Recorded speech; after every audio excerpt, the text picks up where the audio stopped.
গ্ৰন্থকাৰ ৰূপানন্দ নাথৰ দ্বাৰা ৰচিত ভাগ্যোদয়ত সংখ্যা বিজ্ঞান আৰু বাস্তুশাস্ত্ৰ আৰু সপোনৰ ঘৰখন গ্ৰন্থৰ শুভ উন্মোচনী অনুষ্ঠান অনুষ্ঠিত। আজি নগাঁও জিলাৰ প্ৰণৱ বৰুৱা কলাক্ষেত্ৰত গ্ৰন্থকাৰ ৰূপানন্দ নাথৰ দ্বাৰা ৰচিত ভাগ্যোদয়ত সংখ্যা বিজ্ঞান আৰু বাস্তুশাস্ত্ৰ আৰু সপোনৰ ঘৰখন গ্ৰন্থৰ শুভ উন্মোচনী অনুষ্ঠান অনুষ্ঠিত হৈ যায়। উক্ত অনুষ্ঠানত বিশিষ্ট অতিথি হিচাপে উপস্থিত থাকে বিধায়ক ৰূপক শৰ্মা, নগাঁও জিলা আয়ুক্ত দেৱাশীষ শৰ্মা, দক্ষিণপাট সত্ৰৰ সত্ৰাধিকাৰ ননীগোপাল দেৱ গোস্বামী, শিক্ষক অংশুমান শৰ্মা আধৰা অনুষ্ঠানটিত হিয়াৰ আমঠু জুবিন গাৰ্গৰ প্ৰতিচ্ছবিৰ সন্মুখত বন্তি প্ৰজ্বলন কৰে নগাঁও জিলাৰ সাহিত্য সভাৰ প্ৰাক্তন সভাপতি স্থগিত চন্দ্ৰ মহন্ত। ইয়াৰ পিছতে আদৰণি ভাষণ প্ৰদান কৰে সুলেখক শিক্ষক লক্ষীপ্ৰসাদ ডেকাই। এই শুভ অনুষ্ঠানত নগাঁও জিলা আয়ুক্ত দেৱাশীষ শৰ্মা আৰু দক্ষিণপাট সত্ৰৰ সত্ৰাধিকাৰ ননীগোপাল দেৱ গোস্বামীয়ে সকলোৰে সহযোগত গ্ৰন্থ দুখন উন্মোচন কৰি ৰাইজৰ মাজলৈ উলিয়াই দিয়ে। উক্ত অনুষ্ঠান ভাগত বেহাৰবাৰী মোহন খ্যাত দীপজ্যোতি কেওট উপস্থিত হৈ জনপ্ৰিয় সংলাপেৰে ৰাইজক আপ্লুত কৰে। ভাগ্যোদয়ত সংখ্যা বিজ্ঞান গ্ৰন্থখনত সংখ্যা বিজ্ঞানৰ জৰিয়তে মানুহৰ ব্যক্তিত্ব, জীৱনৰ সম্ভাৱনা, ভাগ্য, শুভ সংখ্যা, শুভ সময়, কৰ্মজীৱন, পাৰিবাৰিক জীৱন আৰু সফলতাৰ বিভিন্ন দিশ সহজ ভাষাত বিশ্লেষণ কৰা হৈছে।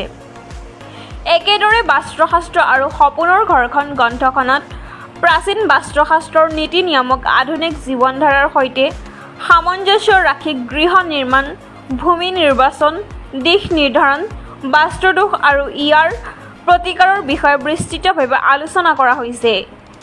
গ্ৰন্থদ্বয় পাঠক সমাজৰ বাবে এক মূল্যৱান সম্পদ হ'ব বুলি ধাৰণা কৰা হৈছে।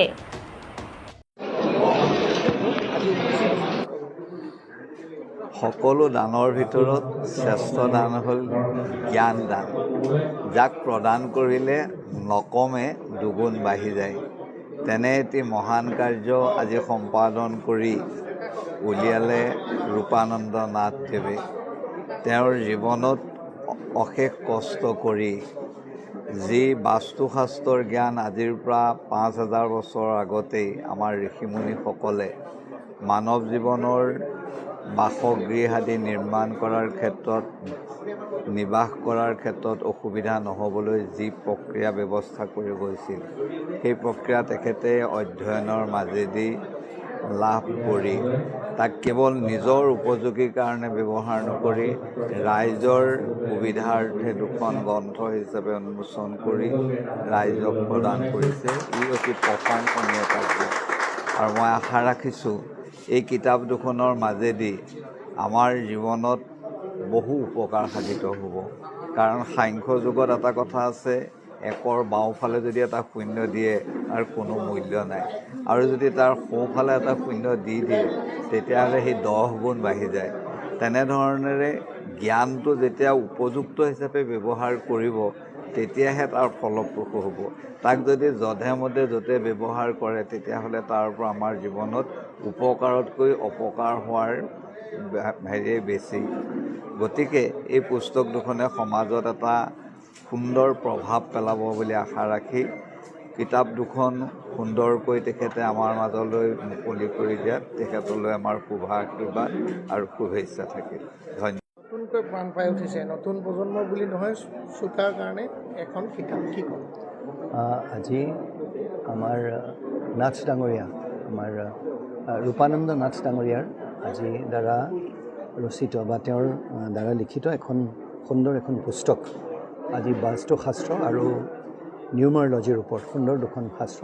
আজি আমাৰ সঁচাকৈ ভাগ্যৰ দিন যে আমাৰ পৰম পূজ্য প্ৰভু ঈশ্বৰ ননীগোপাল দেৱ আজি আমাৰ ইয়াত উপস্থিত আছিলে এই গ্ৰন্থ উন্মোচনী সভাত।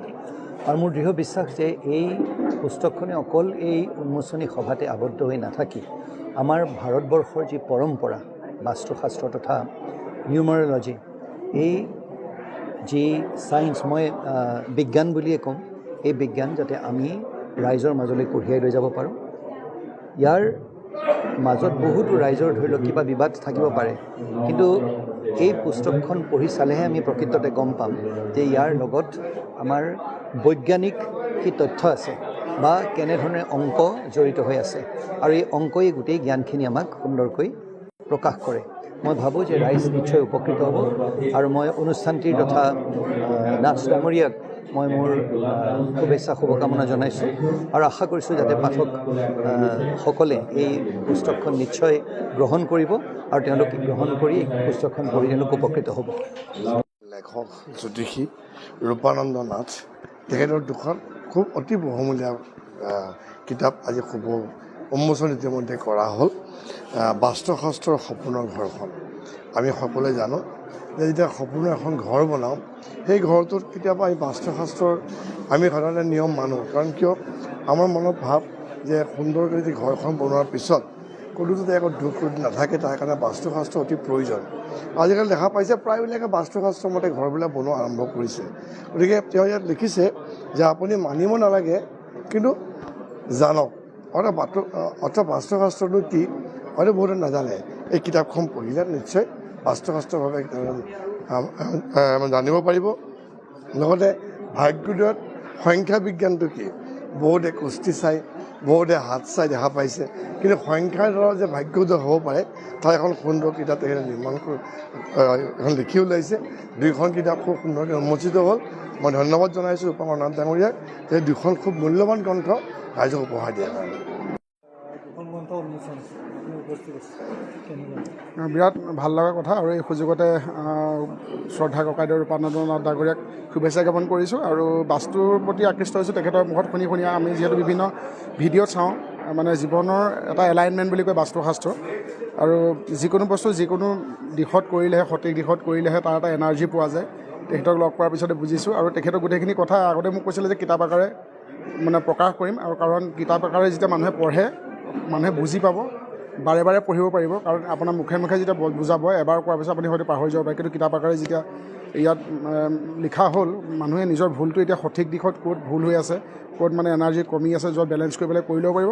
গতিকে পঢ়ুৱৈ ৰাইজৰ কাৰণে বহুত এটা সুবিধা হ'ল এতিয়া। গতিকে সকলোৱে কিতাপখন ক্ৰয় কৰক, আনক, পঢ়ক, নিজৰ জীৱনৰ এলাইনমেণ্টটো মিলাই লওক। থেংক বৰষত এটা সৃষ্টিশীল মন লৈ নৱতম সৃষ্টি কৰিছে গ্ৰন্থ, কি ক'ব? গ্ৰন্থখন দুখন হ'ল, এখন হ'ল ভাগ্যোদয়ত সংখ্যা বিজ্ঞান, আনখন হ'ল বাস্তুশাস্ত্ৰৰ আপোনাৰ সপোনৰ ঘৰখন। এই দুখন কিতাপৰ যুগৰ কাৰণে বহুত নৱতম সংযোজন হয়। এই কিতাপখনে আপোনালোকৰ জীৱনত আপোনাৰ বাস্তুশাস্ত্ৰ আৰু সপোনৰ ঘৰখনে আপুনি ঘৰটো কেনেকৈ আপুনি 5 এলিমেণ্ট আপুনি মিলাব পাৰিব তাৰ কথা লিখা আছে। আৰু সংখ্যা বিজ্ঞান হ'ল, এই সংখ্যা বিজ্ঞানে আপোনাৰ জন্ম ডেটত মতে আপোনাৰ জীৱনটো কিমান দূৰ ছাকচেছ হ'ব এই কথা আপুনি জানিব পাৰিব। হ'ব।